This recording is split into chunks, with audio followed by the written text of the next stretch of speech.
Hi guys, don't forget to watch the video till the end. You'll have a detailed description of everything you want.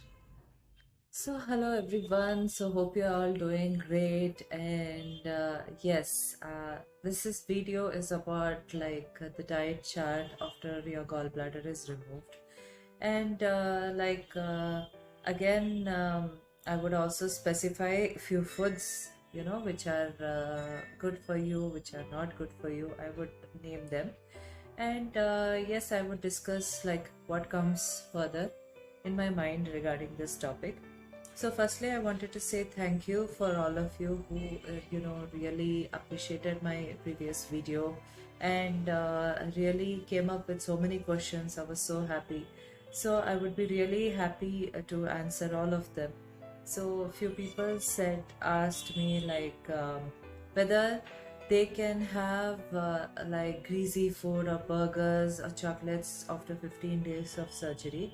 So I would say no, because 15 days is a very less time for your body to cope up with the new position it is in, because since your body is so used to work with an organ that you have just removed, 15 days is not enough to uh, what do you say, the body, it's too less. You need to give your body time to adjust to the new uh, position it is in, because see, basically what is a gallbladder? A gallbladder is an organ, a small organ that holds the bile juice, that is so concentrated, and that when you eat food, if like heavy foods like non-veg or greasy burgers, cheese, butter and all such, so something concentrated is required to digest them.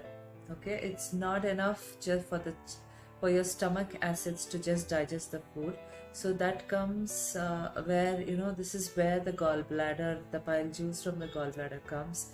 So that will be secreted the moment the digestion starts, and then it dissolves the food inside. It helps to further dissolve the food inside your stomach. So this is the main thing for a gallbladder. And yes, so since due to sedentary lifestyle or due to anything for that matter, if the stones are formed in the gallbladder, they are also, I guess, um, also known as maybe cholesterol stones, because a lot of the fat which is accumulated in the body or something, they are also called as the fat stones. Okay, fat cell stones. So basically, how this problem starts is when the stones form inside your gallbladder, and the moment you eat food or something like that, if a stone just see, the bile juice should go away out of the gallbladder into your digestive system. So at that process, if a stone gets stuck in between the the neck of the gallbladder, that is where you suffer the tremendous pain at the center of your chest, and just parallelly behind it at your back. And there's a lot of burps, a lot of gas, and yes, at worst case, it may lead to vomiting continuously, and also, loose motions. So it takes, it sometimes, most of the times, that happens during, after night, like at 2 a.m. or 1 a.m. in the night, and sometimes it goes on, worst cases till 6 a.m. And sometimes you need to be rushed to the emergency ward, where they put a drip of some gastric liquid that helps to calm down the gas. So yes, it is a very painful thing. I feel sorry for all the people who have gone through or are still going through and everything, because I am the I am the victim for the same thing. So I have suffered it for almost 2.5 years. Why I postponed it was, it was new for me first, and as I said, it was new for me, and yes, many people told me that you need to get it removed through surgery, but I was a bit skeptical. I'm very scared of needles, the surgery, and whatever blood I have that problem. So, yes, I postponed it. I tried to do a lot of yoga. I tried to, what do you say, browse for some, what do you say, natural ways of how to get rid of the gallstones. Yes, I came to know a few, but I felt it is practically not possible. So, yes, I did postpone it and try to. I thought maybe putting down my weight will help to somehow miraculously dissolve the stones. So you have such things when you're under a great pressure, mentally and physically. But at the end, I had to get it removed by a surgical procedure itself. So, what I would suggest to the people who are going through such thing and like me have a mindset that maybe I can postpone it, maybe I can remove it in the natural ways. What I would suggest is please don't waste time, number one, and don't suffer anymore. And if it is, it's like that's what the symptoms that I said. You get those night attacks like twice a month or thrice a month whenever you eat some what do you say, some heavy digestible food.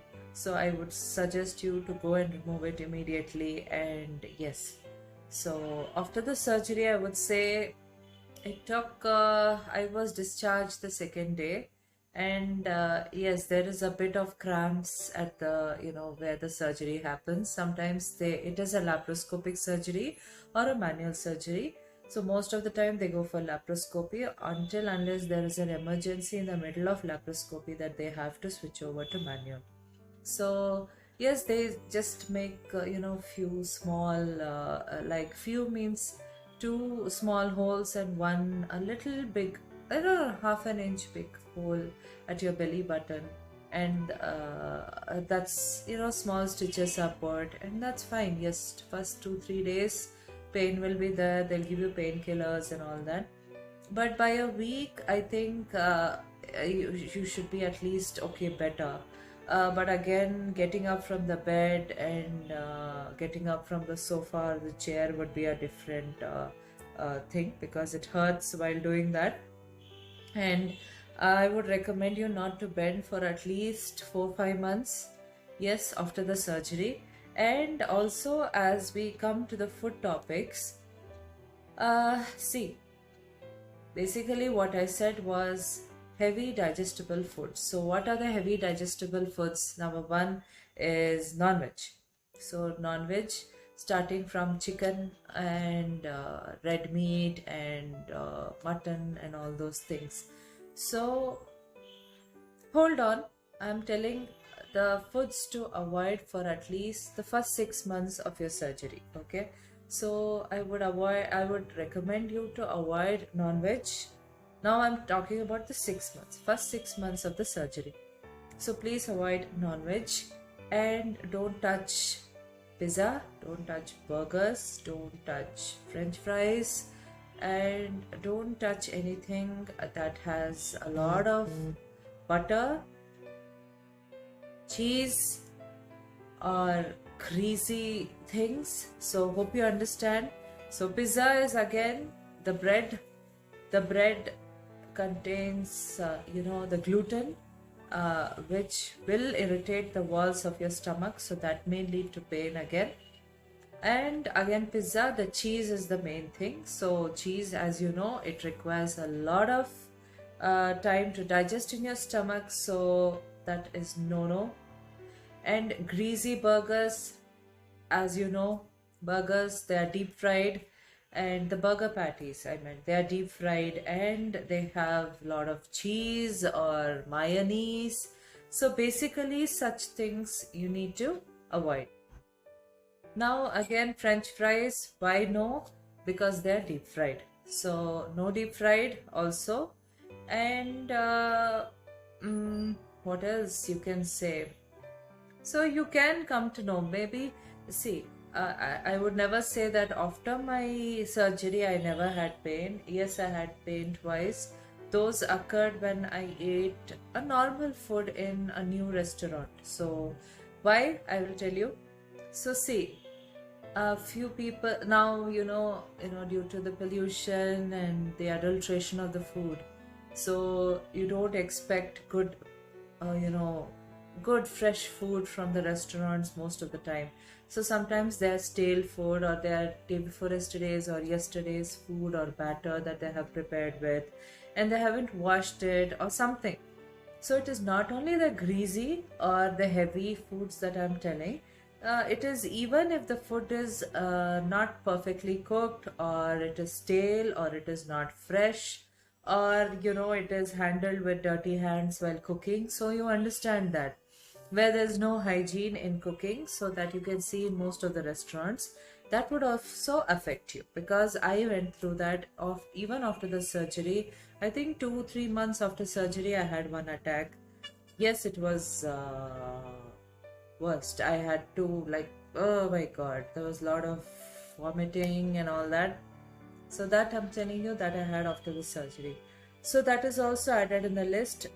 Not perfectly cooked, unhygienic, stale food also results in pain even after the surgery is done. Okay, avoid those also. Again, yes. So some people are lactose intolerant. Maybe milk and milk products like curds, yogurt, milk may also trigger that uneasiness inside your stomach. So if you feel something that it is not, you're not feeling good after drinking or eating such thing, I think it is rather best to avoid it for some time, rather than try it again and think, okay, maybe I can adjust for the second time. No. See, generally after the surgery, what the doctor says is that you can eat almost anything after the surgery, but that is not the truth. It is, if you go through it individually, then only you know, like, how difficult, how different it is from when you had a gallbladder and when you don't have it. So see, no one taught me anything. I Yes, I saw a lot of YouTube videos, yes, before the surgery, to know how would it go and all. I did gain a bit of knowledge, but I gained a lot of knowledge and education while going through the experience in all these 3 4 years that I struggled with my gallbladder issues. Okay, so the best person to judge you or to tell you what is right and wrong, what is to eat and not eat, is yourself. So, yes, see, for me, I would say most of these foods are like, yes, it cannot be eaten, but you know what is best for you and which is not good for you. Okay, so once you, as I said, if you feel good after eating or drinking something, then it's fine, but if you don't feel good, then it's best to avoid. Also, in addition to all this, some tablets, like, see, completely antibiotic tablets are a no-no. Okay, uh, because you know what antibiotics does, it really ruptures the wall of your stomach. So yes, the people who are suffering with this gallbladder or the stomach ulcer cannot take antibiotics tablets. Okay, that also I would suggest. If required antibiotics, you can go for an IV or IM, that is intravenous or intramuscular injections. Okay, so that is also there, so nothing to worry about that. Again, few tablets like which are irritating to your stomach wall, best to avoid such tablets also. Okay, again, few tablets like these multivitamin tablets, or yeah, your daily vitamin tablets or something, they are a bit of heavy to your stomach, so they also cause a little bit of nausea and everything. So but if you have to take these multivitamin tablets or something, I would prefer you to take it with a very good gastric tablet as well. Okay, so that would curb that gastric which is going to develop in your stomach when you take those kind of multivitamin tablets. But this is not the same with antibiotics. Trust me, I have never taken antibiotics for I think like antibiotics tablets for almost 4 years because the night which I took the antibiotic tablet, like I kind of an empty stomach I took with a glass of milk, and that was the day I got my first gallbladder attack. And in the middle means yes, after the surgery also I came down with a very high fever and I had to take antibiotics, and when I started with the antibiotics tablet it was worse, trust me. The fever subsided, but I was admitted to the hospital for almost 3 days for severe gastric problem because even water couldn't go inside my mouth. So no antibiotics tablets. When I got fever again recently, I had to take antibiotics injections like IV and IM. So that was okay, touch wood, by God's grace. So what I would say is never antibiotics tablets, not even like after 6 months of surgery. I would recommend you not to touch the antibiotics tablets for your entire life. Once you know that you have a gallbladder problem, you can either go for IV or IM, as I said. Okay. And yes, so these are few of the tablets also that may cause irritation to your gut, to your stomach. And now we are coming to the yes, as I said, I have given the list of foods also, list of tablets also.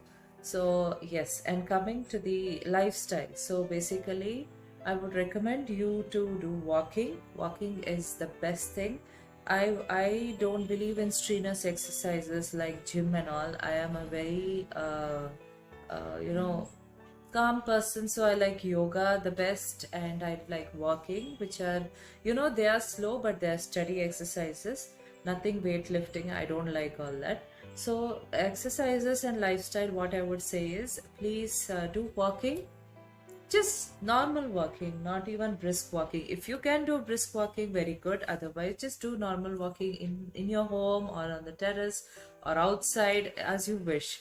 Okay, walking is really good because I would recommend you to do twice a day because if you have eaten food also, it's good. See what walking does, it helps to, you know, move your body around so your stomach also moves, and if you have eaten a heavy meal, it will help in digestion. So since you don't have a gallbladder, walking is very good for, you know, once you have eaten food after half an hour or 1 hour that you do walking, it's really good for digestion. And one more thing, yoga is the best, you know, any time in your life, but under a trained professional. Don't attempt it on your own or by seeing some, you know, random videos or something.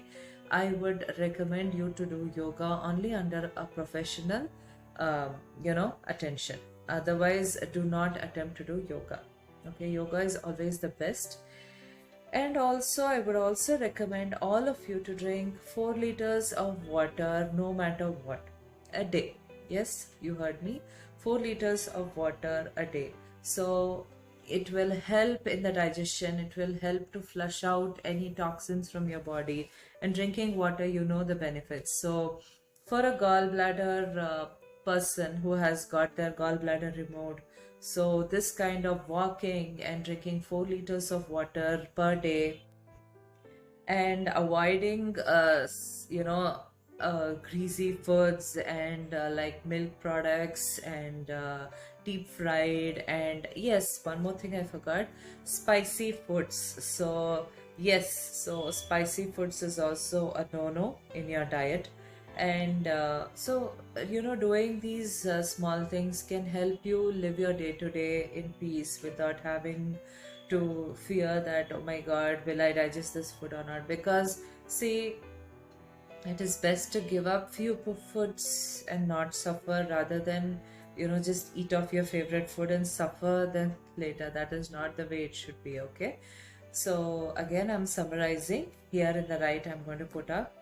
So drink 4 liters of water every single day, and do 2 hours of walking every day. Not 2 hours continuously, 1 hour in the morning, 1 hour in the night. Yes, and also avoid spicy foods. avoid greasy foods. Greasy foods, as I said, grease can be in the form of cheese, butter, or red meat, or anything for that matter. And avoid heavy non-veg, that is red meat and that. And you know, no pizza too, because the dough has a lot of gluten, which irritates the walls of your stomach and causes gastritis. Also, avoid pops, canned and packed foods that have more preservatives than the actual food itself. And over meat, you prefer fish meat or chicken meat over the red meat. Avoid deep fried foods, okay? Avoid deep fried foods also. So yes, so this is the basically the best thing that you can do. And yes, after, now I'm going to say, like after 6 months of the surgery, that time your body would at least, you know, come back to its normal state. It is ready and it has adjusted to its no gallbladder situation, and it is ready and it is confident enough to come in terms with you after 6 months. Okay, so after 6 months also, what I would recommend is, see, again, greasy, trust me, from the day my gallbladder is removed, I haven't had a pizza, I haven't had a burger, a greasy burger, and I haven't had you know, over spicy foods. So after 6 months, what I would say is, you can have spicy but not too spicy. If you feel spicy from the first 2 bites of the food, it is best to avoid it. Okay. And the next thing is, now I'm talking about after 6 months of surgery. All right. The next thing is, deep fried also you can have, but not too much like used to have before. Like few, like instead of having you know, 3 or 4 patties of small patties, I meant, of deep fried, you can just have 1 or 1.5, 2. So limit your deep fried food also. Okay. And again, if you're okay with the milk products like butter, butter means not a big chunk. It should be a little bit of butter, a little bit. Again, I'm saying maybe 5 to 10%, okay, of what? Butter or deep fried or even spicy, 5 to 10% max. So you can have a little bit of butter, ghee, or something. But I haven't touched cheese. I don't want to even experiment how my body would take, because I have had enough suffering. So yes, then this small things you can do. And red meat, I have never eaten. I don't prefer, but I would never ask you to eat red meat at all, because it's not good for your digestive system with no gallbladder. And but you can have chicken, but again, not chicken like used to have one whole chicken. You can have 2 pieces, 3 pieces maximum, and leave it at it. So this is what the changes you can make after 6 months. So limit your food from 100% to 5 to 10%, even if it is salty, you know, or spicy or greasy or deep fried foods. No heavy foods and caffeine after 6 p.m., and your diet should have only 20% of these heavy foods and 80% of healthy foods for the entire life. So guys, I really enjoyed telling this. So please, if you have any more queries or questions, I will be doing videos related to this topic very frequently, because I'm really happy if few of my advices or information will help you people a lot. So I'll be really grateful and really happy for that. So I love you all, and you are the people who motivate me to do what I'm doing. And I'll see you next time with other videos. Until then, take care guys. Bye bye.